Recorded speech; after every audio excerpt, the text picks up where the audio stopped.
Qarang, keng dala. Fikr bildirasiz. Bu yerda xonadonlar. Shuni ochdingiz, xonadonlarga qo'shilib ketasiz. Bu yoqda otlar boqib turishibdi. Bu yerda bog' bor ekan, bu yerda ferma qilib qo'yishgan ekan. Bu yoqda 22 sotuvlik joyimiz chiqib qoldi. Kelgan manzil Turkiston kelganmiz. Nazarbek Turkiston mol bozoridan 1,5 kilometr ichkari kirasiz. Katta ko'chadan 1 kilometr ichkari kirganingizda 22 sotuvlik nejiloy joyimiz, mol xonalari qurilgan joyimiz chiqib qoldi-yu. Narxini aytaymi?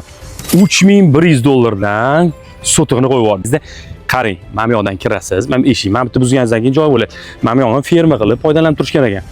Rosa qurilish bor. 100 ta, 150 ta mol joylashga imkoniyatingiz bor. Somonlar joylaysiz, mana bitta molxona oxirlarigacha tappa tayyor holatda 22 sotig'li joyimiz sotuvga chiqib qoldi. Ko'rdingiz-a? Chotki. Sotig'ini $3,100 qo'ydik. Raqam qoldiramiz, egalari bilan talashib tortishib, barakasini qilish imkoniyatiga egasizlar.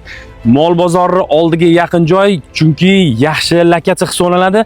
Mol boqib, ferma qilsangiz bir qadam bo'ladi, rasxodsiz molni yeteklab chiqish imkoniyatiga egasiz. Sotig' $3,100 bo'ldi, 22 sotig' nejiloy joyimiz, dokument xat hujjatlari chotki. Raqamni qoldiramiz, qo'ng'iroq qilib barakasini qilsanglar bo'ladi. Sog' bo'linglar.